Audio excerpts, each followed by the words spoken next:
오늘 새벽 경기로 2021-22 시즌 챔피언스 리그 4강팀이 모두 결정되었습니다. 비아레알, 레알 마드리드, 맨체스터 시티, 리버풀이 각각 한 자리씩을 차지했습니다. 라리가와 프리미어 리그가 각각 두 팀씩을 4강에 올려놓았네요.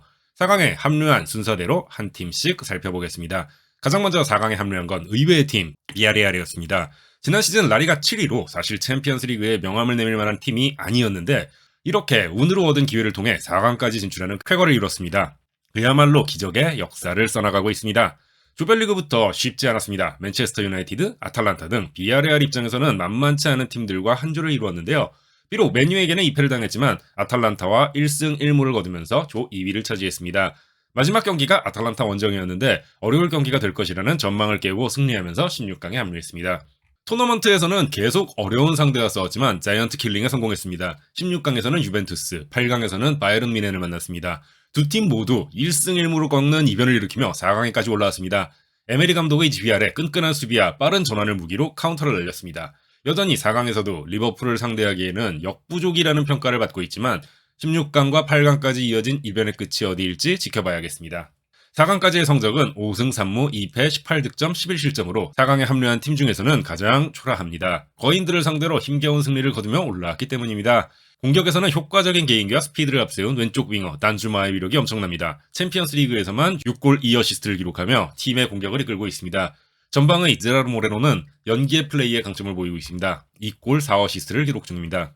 두 번째로 4강에 합류한 팀, 챔피언스 리그 최다 우승팀 레알 마드리드입니다. 스페인 라리가 우승팀 자격으로 챔피언스 리그에 참가했습니다. 보통 조별리에서는 문제가 되지 않는 팀인데 2라운드에서 듣보잡 셰리프에게 의외의 한 방을 얻어맞았습니다. 하지만 나머지 경기에서는 문제없이 순항했습니다. 조배정을 쉽게 받았기 때문에 한 번의 충격패는 무난히 극복해냈습니다. 조별리그는 쉬웠습니다만 16강과 8강은 가시밭길 그 자체였습니다. 16강전 상대는 파리 생제르맹, 원정에서 패하며 탈락 가능성이 높아 보였습니다만 벤제마가 기적을 만들어냈습니다. 합산 스코어 0대2로 밀리고 있던 상황에서 30분 만에 해트트릭을 완성하며 파리를 집으로 돌려보냈습니다. 알켈라이피의 도전은 다시 한 해를 더 기다리게 되었습니다. 8강은 오히려 원정에서 첼시를 1대3으로 잡으며 무난해 보였습니다만 역시 드라마를 쓴 후에야 넘을 수 있었습니다. 2점차 리드를 쥐고 시작한 2차전이었지만 75분까지 연이어 3실점을 하며 첼시에게 역전을 허용했습니다.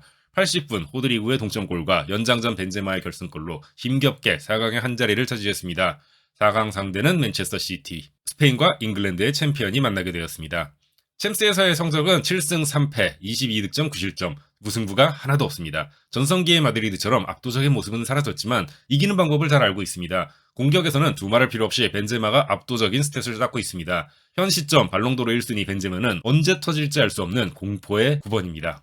이번 시즌 폭발 중인 비니시우스의 측면 화력과 노련한 크카모의 중원도 상대를 괴롭힙니다. 리버풀 역시 4강의 한 자리를 차지했습니다. 지난 시즌 프리미어리그 3위 자격으로 챔피언스리그에 참가했습니다. 조별리그가 아틀레티코, 밀란, 포르투로 쉽지 않은 구성이었습니다만 아주 무난하게 전승을 챙기며 큰 어려움 없이 16강에 합류했습니다.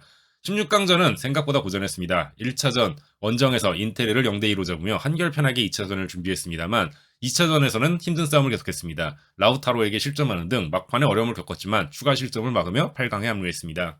반면 8강전에선 큰 어려움이 없었습니다. 모두가 8강 상대로 원했던 벤피카를 만나 원정에서 1대3 편안한 승리를 거뒀고 홈에서도 3실점을 하기는 하였습니다만 위기에 몰리진 않았습니다.